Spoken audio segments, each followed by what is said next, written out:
Hi, guys and gals. Al Smith here. Today, I'm going to give you an overview of the different conventions that I recommend that you use for slam bidding. Okay, the presentation will last about 10 minutes. All right, so let's take a look at slam bidding a little bit. There are several reasons why I think bidding slams is a lot easier than most of you might think. The first one is that you've already selected the strain, whether you're going to be in no trump or suit. Well, maybe not. You might still have an indecision whether you want to be in no trump to try to score better, to get a better score, or in a suit contract. But you have already decided that you've got enough points and trick-taking power to investigate slam. Now, once you've made that basic decision, the challenge is asking the right question to determine if you and your partner have the right values in order to bid slam without blindly having to jump off a cliff. Okay. One of the things, like all other aspects of bridge, there's been a significant evolution in the slam bidding conventions over the past 50 years. It all started out with Blackwood and Gerber many, many years ago, and there's been a great evolution since then, such that you've got lots of different ways of asking your partner if they have the right values. So let's take a look at how many points are actually required to to bid slam. Generally, you're going to need somewhere around 32 plus points to bid a small slam and 36 plus points for a grand slam. Now, bear in mind that that's a general rule. For example, you could actually bid a grand slam with as few as 10 points. The example is you've got all 13 cards in one suit and you only have 10 points because you got the ace, king, queen, jack. But you have enough trick-taking ability to bid the grand slam. So just use those as a general rule of thumb. And grand slams are generally only bid when you have about a 75 plus probability of success. And why? Because you don't want to trade off a bonus if you're vulnerable at 1,400 points versus getting an extra 1,000 points because of the possibility that you might make grand slams. So it's a trade-off. But generally, most expert players will only bid grand slam if they think got a 75% probability of being able to make it. Okay, now let's take a look at the roadmap. This is going to be a graphic, and I'm going to introduce each one of the conventions very briefly. The first one is control bids. Okay, and what a control bid is telling your partner whether you have trick-taking ability in a particular suit. And generally, that's an ace or a king or a singleton or a void. And the convention is set up so you can tell your partner where you have this capability once you've established a trump suit. Okay, very important convention because that can be initiated as low as after, sometimes as low as after two-level bids, and starting at the three-level. Okay, and then we have the strong two clubs. The strong two clubs, when you have an extremely strong hand, a balanced hand of 22 plus points, or a suit distributional type hand with less than or equal to four losers. And what this does is gives you the ability to bid two clubs and keep your partner from passing. Now, once you've opened with a strong two clubs, the question is, how do you answer? Okay, and in this first one here, we're assuming use of a convention called two diamonds waiting. Now, an enhancement of that convention of two diamonds waiting is to then couple that with something called a negative two hearts.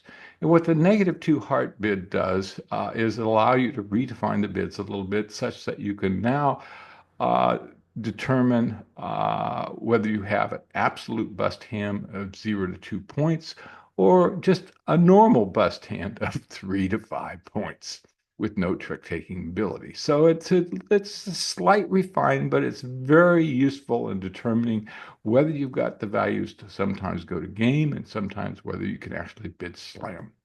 The next one here is called strong two clubs with kokish with a negative two hearts. Okay, the negative two hearts is used to show a bust hand. Now kokish is a really nice refinement. It's a little bit complicated, but it allows you to right side the hand and also to differentiate the point count in many situations. And it's just that it's probably the ultimate in terms of the response conventions to a strong two club. All right, now the next one here is Blackwood. Now we've all heard of Blackwood, and that originated all the way back in probably around the 1930s.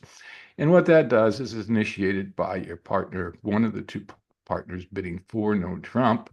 And what it asks for is the number of aces. Okay, now Blackwood is still used in conjunction with the more modern conventions when the trump suit hasn't been established. Okay, what something that evolved in the probably I think it's the 1960s or 1970s after the definition the creation of Blackwood was something called 1430 or 3014. And basically they're one and the same. It just varies a little bit in terms of the response system. But instead of asking for aces, it asks for aces plus the king of the trump suit, called key cards. And it's much more useful than Blackwood once you've established a suit as that's going to be trump. And it's a very nice refinement of Blackwood, but you still use Blackwood when there's no suit that's been established. Okay, now 1430 and 3014 both have some challenges. Okay, 1430 is probably the one that's used by most bridge players, but both of these have challenges in that it doesn't enable you to really address slam tries in the minor suits all that well.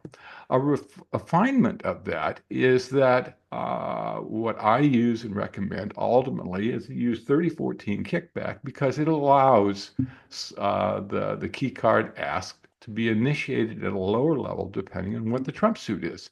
That then allows you to use the full range of different types of asks as part of the what's originally the 1430 convention. You can ask for the number of key cards, and you can ask whether they got the queens, the queen of trump, whether you can ask for specific kings or number of kings and so forth. It's a 1430, 3014 is a complicated convention, but it gives you all the capabilities to almost go over and look at your partner's hand.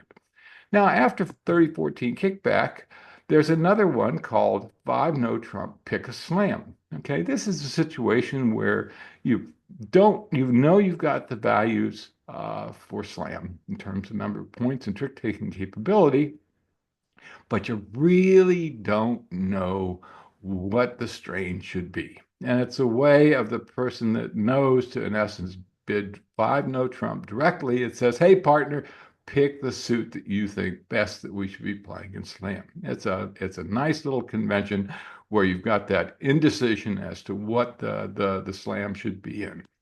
The next one is exclusion Blackwood. And exclusion Blackwood is used when you have a void and you want to initiate a key card ask, but you want to exclude the suit that you've got the void in so that you get a more definitive answer from your partner. So it's very useful when you potentially might get an answer, but you won't be able to tell what that answer means because you got a void. Now, for example, your partner comes back and says they've got one ace. Well, is it in the suit that you got a void?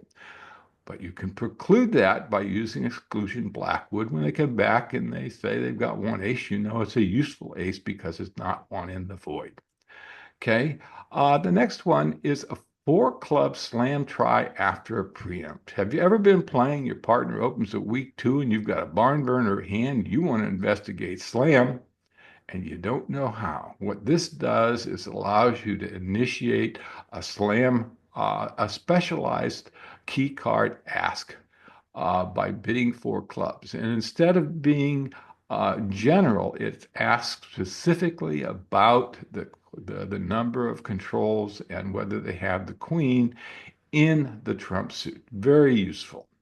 The next one is controls after 2 club, after your partner, after interference, after your partner opens 2 clubs. Let's say your partner opens 2 clubs and the opponents are frisky and they bid 2 spades. Well, what are you going to do?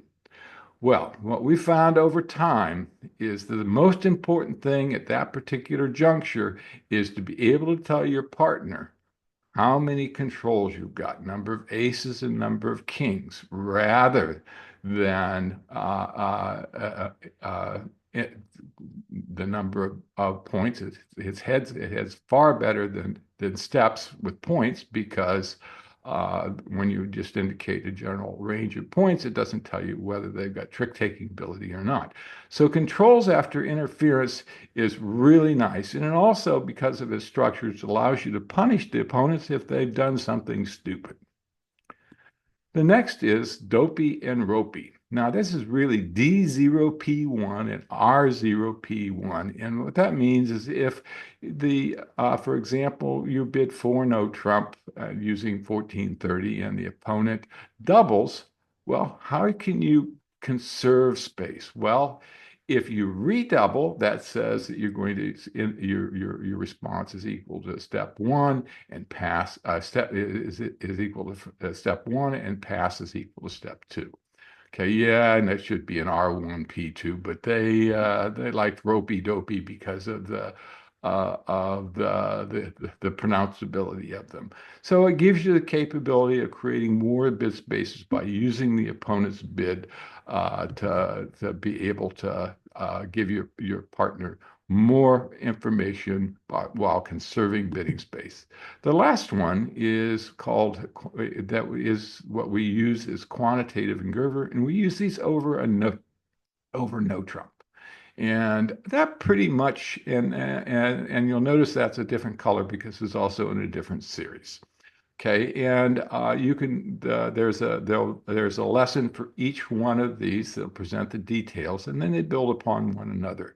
And that's pretty much the overview of the different conventions. Okay, and if you have any questions or anything, you can give me a call or drop me an email. And good luck, and I hope you enjoy the lessons.